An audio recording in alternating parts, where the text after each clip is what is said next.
rebuke. Kita may gusto nga mahimong anak sa Dios. Gusto ba mo mahimong anak sa Dios? Kasi mingon na mo tanan nga napagbabautismo, anak na sila sa Dios. Kita may gusto nga higugmaon sa Dios. Nga klaro-klaro kita mo nang giingon. Rebuke them sharply. Ingon pa ni Apostol Pablo kang Timoteo. Matod pa niya, badlungag yun sila ng pinahait yun. Wala akong giingon, kinsa manggi gusto nga higugmaon sa Dios. Dili lang kay ingon si Kristo ni ani din. Ang Ginoo kay nahigugma sa tao, si Kristo gihalad. Kay nahigugma siya sa kalibutan. Kung atong basahon ang pulong sa Ginoo, adunay pangutana, kinsa may gusto higugmaon sa Dios. Basi ikaw dili, wala inungdan dahil nga di ka maningkamot. Wala ang gigugma sa Ginoo katong nahigugma niya. Mabitan ni takna mag-isgot about ining gitawag og why we give glory unto God. Anong atagan nato himaya ang Ginoo? Wala nga di nato ipadayon ni ang paghimaya. Aniya pata sa part 2, how to glorify God. Paminaw mo maayo ha kay sabi ni mo, dunay giprapisi sa pulong sa Ginoo. Maninungdan, kamay rin maluwas kay nga naman, bisag maminaw sila sa pulong sa Ginoo, pero ang ilahang dalunggan is, giingon sa Ginoo is dull of hearing. Habol ba? Habol sa pagpaminaw. Anong dili dayon ka catch up ba? Kung sabot pasabot.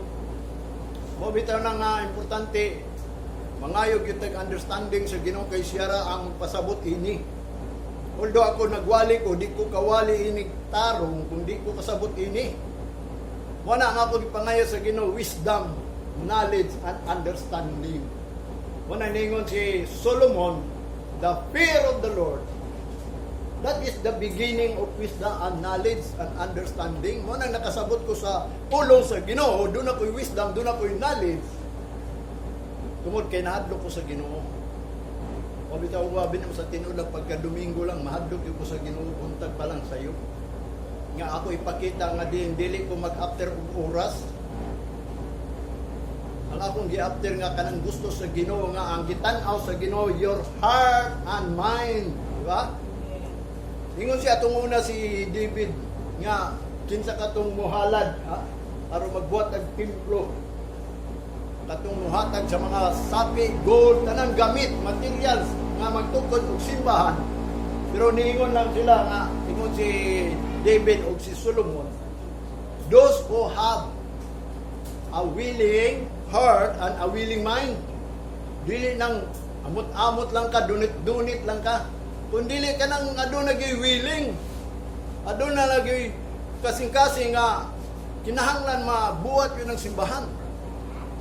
Nga naman, because nahinungdan kay willing siya kay atungo ng panahon, ang isugo sa Ginoo, once nga magbuhat og balay sa Ginoo, makiguban ang Ginoo. Wala kung naa ka sa simbahan, lagtod pagkasulti, ikaw ba nimong Ginoo? Gawas lang kung ang imong simbahan wala nagtudlo about sa what is right and wrong. Kinahanglan ang simbahan, wabita na ang wali. Ang pulong sa Ginoo is reproof, correction, and instruction. So therefore, kung ato ka sa simbahan, kung doon na may magpagwali, kinahanglan ka ng wali nga mga pagbadlong. Kinahanglan mga correction and instruction. Kaya nga naman, naibawag yun kitang tao, huwag yun katultol sa dalan sa Ginoo. Isa pag ningon si Jesus Christ, I am the way, the truth, and the life. Kaya punta katultol, gani ningon si Jesus Christ, gamay ra ang nakatultol sa dalang paingon sa langit. So therefore, gamay ra, ayaw gyud mo paglaog nga daghan. Nahisulat na, dili bakag ang pulong sa Ginoo, gamay ra. Kung multitudes mga ang giingon dito sa Revelation, because na may daghay tao pud sa laing lugar. Manang giingon sa Pilipinas, mabutang gamay ra. Wala maning kamutang nga kita naa sa Pilipinas, maka baton ta nang o maapit ta ng gamay. O bitaw na maning kamot yun ta. Mo na nagtuon yun ta pulong sa Ginoo, kay mo man ang ato ang suga kahayag kasamtang nagkinabuhi ta sa kalibutan. Muna, kung gusto mong higugmaon sa Ginoo, kung gusto mong mahimong anak, kung sa matong buhaton, paminawa ang pulong sa Ginoo. Si Apostol Pablo nag-ingon sa 2 Timoteo chapter 4 verse 2. Kiingnan niya si Timoteo. Preach the word, be instant in season, out of season, reprove, rebuke, exhort with all long suffering and doctrine. O nag-iingon ni Apostol Pablo samtang gi-disciples niya si Timoteo, siya ang gitawag og na train. Although si Apostol Pablo is the last apostle, pero si Timoteo is gitawag na to siya evangelist. Apostle last man gyud na amang gud siya nasulatan nga si Apostol Pablo is the last apostle. Nga si Jesus Christ is the last prophet. Pero sa kalibutan na pa may prophet, si Prophet Muhammad, si Prophet Joseph Smith, si Prophet kanang sa kwan gani tawag na manalo na mga propeta. Lagi mga propeta nga gipatwa, pero sa kasulatan the last prophet is Jesus Christ. Mao kana ang iyang gingon dinhi. So dili na ta makaingon na apay propeta lain, wala na mga propeta. Nya ang apostol si Apostol Pablo ra wa na mga apostol.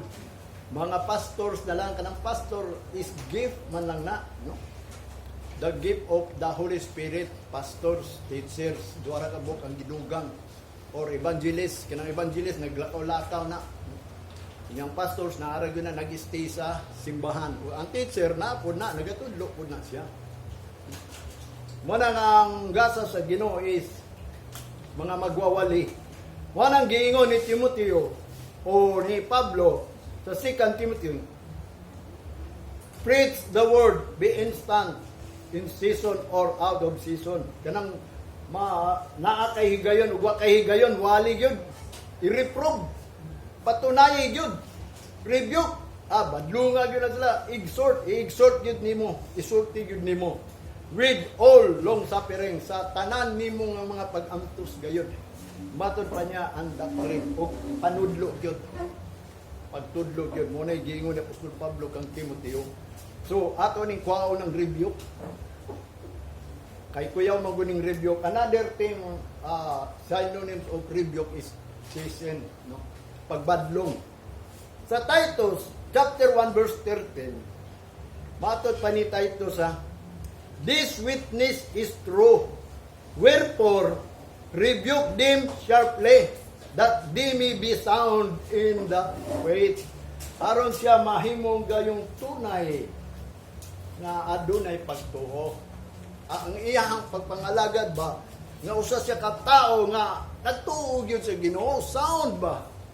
Kabaw mo anang sound? Dili man na kanang or yabag or kanang pangit nga pagkatugtog, dili harmony, dili man nimo makuha ang sound ana, no? Mo bitaw na nga niingon siya, mo ni ang tunuod witness. So busa o wherefore rebuke sharply. Mo nang niingon siya, badlunga gyud kanang pinahait gyud ba. Mo na ako musulti ko ninyo pinahait gyud, moingon mo nga di maghukom daw ka. Pulong na sa Ginoo, ang pulong sa Ginoo is judgment na siya. Mo na iyang giingon dito, rebuke, aduna gyud pag-rebuke. Unya niingon sa Hebrews sa chapter 12 verse 5, and ye have forgotten the exhortation which speaketh unto you as unto a children, my son. Ingon pa niya, despise not the chastening of the Lord, nor faint when thou art rebuked.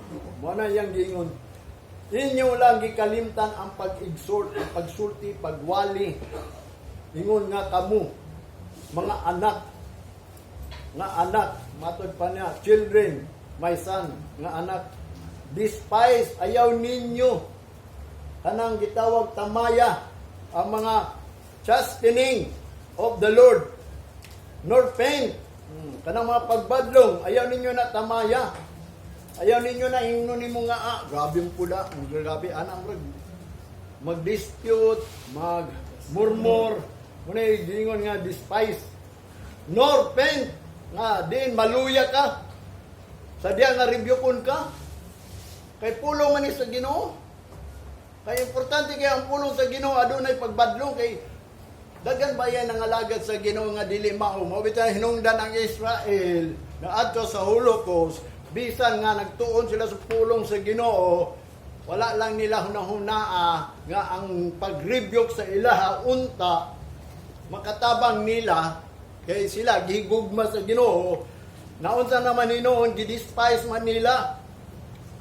Naluya man sila sa pagbadlong sa Ginoo mo tong nahitabo. Mo na nga din nga niabot tong panahon ni Hitler o nangayo gito sila tabang ano nga sila tabangi. Mo na nga usa kabutan nga din natong naon ba. Mo naging ni Apostol Pablo nga ato ang admonition. Ang example na to sila kung giunsa nila pag ila sa Ginoo, wawud sad na kitang mga hintil nga labi na nga without Christ, without God, without hope. Mo nang niingon si Apostol Pablo, remember once you are a Gentiles. Unsa man ang Gentiles? Without hope, without God, without Christ. But by the blood of Christ, we brought near. Gipaduo lang ta, wala tayong giluwas na ta dayon. Although ang dugo ni Kristo mo ni nagluwas sa kamatayon kay siya may nagbayad. Ang meaning sa lukat katong blood nga siya nagpakamatay, dili ingon nga tanan tao gipakamatyan niya. Ang tanan mo dawat ug mutuo lang ato nga si Kristo naglukat nimo. Mo bitaw na inungdan nga do na tay pulo sa Ginoo. Mo na kung badlungon mo, pent not ayaw mo kaluya. Nga naman, ang Revelation chapter 3 verse 19, as many as I love, I rebuke and chasten. Sa tanan akong gihigugma, gina-rebuke na niya, ginabadlong. Una, kung gusto mo higugmaon sa Ginoo, rebukeon jud mo. Badlungon jud mo sa inyong gibuhat mo na ang simbahan nga walay pag-rebuke. Mo na mga tao nga wahigugmaa sa Ginoo sa tinuod lang. Mo bitaw na matag-anhin ninyo dinhi nagi pagbadlong, di ba?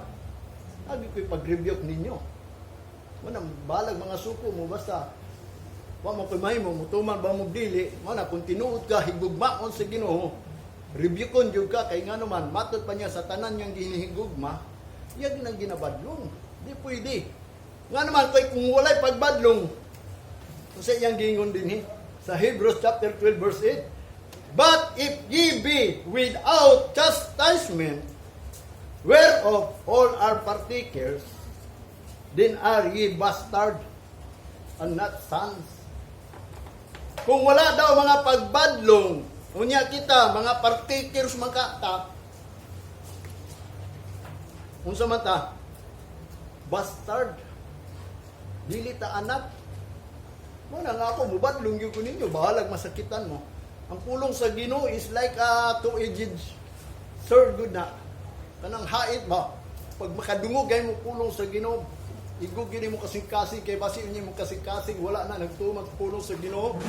Mabita na gusto sa Ginoo nga ipurma gyud niya aron mahimot ang balaan, aron mahimot ang takos.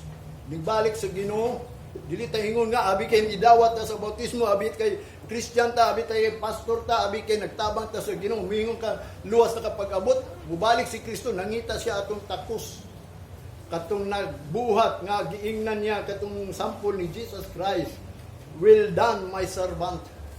Mo na imo bang natuman ang sugo sa Ginoo, mo na nga atong panikamutan jud ni nga mahimot ang takos. Kay kung walay pagbadlong, bisan kita partakers, we are bastard. Kabang usa ng bastard?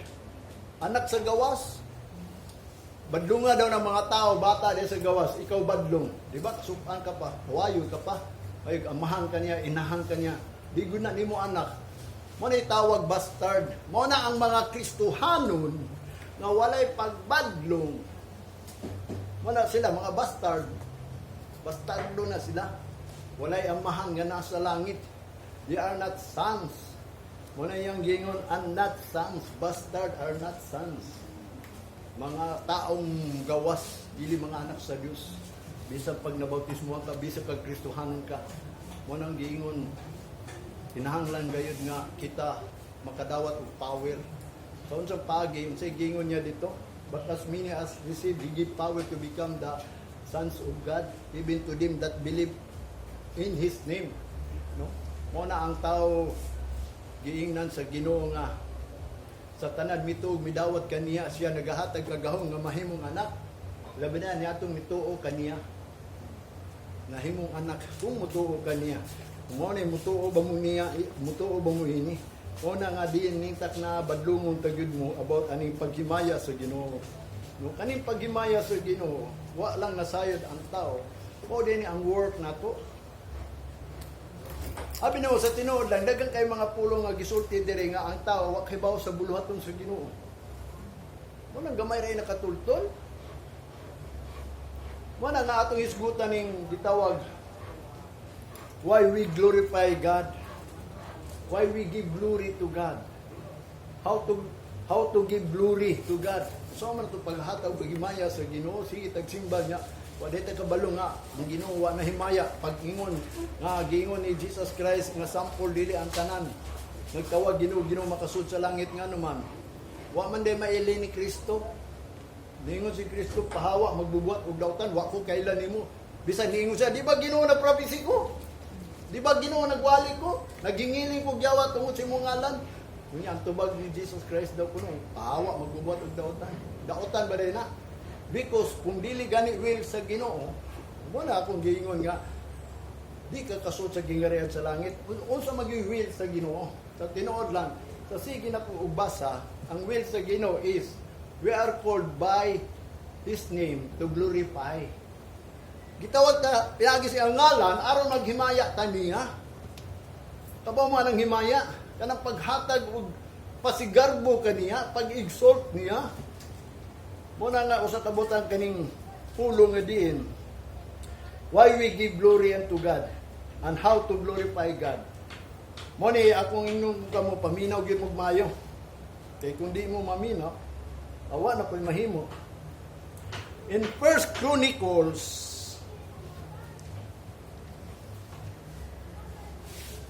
chapter 16. Mo ni ang yang gingon dinhi. Naisulat sa Chronicles sa mga hari, basahon, matod pa niya. Sa chapter 16, verse 21 to 29. Ingon pa niya din niya, He suffered no man to them wrong. Yeah. He reproved kings for their sakes. O sake. Matod pa niya, dili niya tugutan nga ang tao magsaper sa mali. Kanang magsigil og buhat og mali. He reproved kings for their sake. Yang gipatunayan ang hari para sa tinuod lang. Kisa nga hari yang gitukoy ni si King David. Bisan si King David daghay sala, pero sa tinuod lang si King David mo nang reprove nga king yun siya for their sake, para sa mga tao nga kay di gusto ang Ginoo mag-antos lang ka magbuhat kag mali. Sa verse 22 saying, touch not mine anointed and do my prophet no harm. Muna ayaw hilabtin ninyo ang ako ang gidihugan ug ako mga propeta nga makabaton og kapaitan.